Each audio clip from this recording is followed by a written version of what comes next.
जी हाँ दोस्तों, ये रिश्ता क्या कहलाता है मैं कहानी वाला ट्विस्ट बहुत ही ज़बरदस्त और शॉकिंग होने वाला है।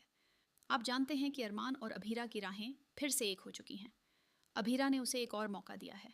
हालांकि यहाँ सबसे बड़ी समस्या यही है कि उनके बीच बार बार गलतफहमियाँ और लड़ाइयाँ क्यों होती हैं। अभीरा इस समस्या की जड़ तक जाना चाहती है, क्योंकि हर बार समाधान तो मिल जाता है, लेकिन असली वजह पर बात नहीं होती।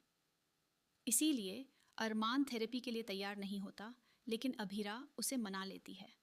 अब दोनों एक हो जाएंगे, लेकिन अरमान को बहुत बड़ा झटका लगने वाला है।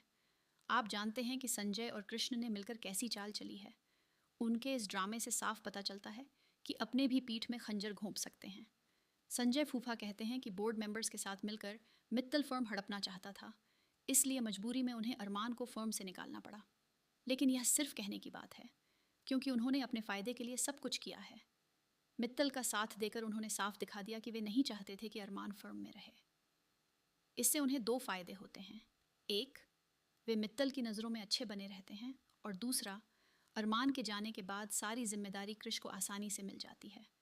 लेकिन वे यह भूल चुके हैं कि अरमान के साथ अभीरा है, उसकी सबसे बड़ी ताकत जो हमेशा उसका साथ देती है। अभीरा जानती है कि यह फर्म अरमान की है, क्योंकि इसे खड़ा करने में उसकी मेहनत लगी है।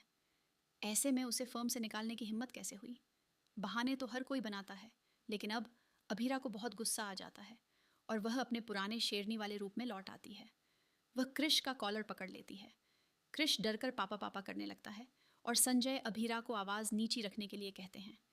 इस पर अभीरा जवाब देती है कि आवाज़ ऊंची वही करता है जिसके पास सच होता है। झूठ के सहारे कोई आवाज़ ऊंची नहीं कर सकता। वह साफ कहती है कि यह फर्म अरमान की है और उसी की रहेगी।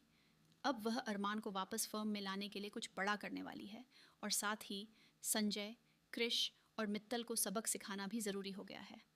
अरमान भी अब किसी कीमत पर संजय और कृष को माफ़ नहीं करेगा।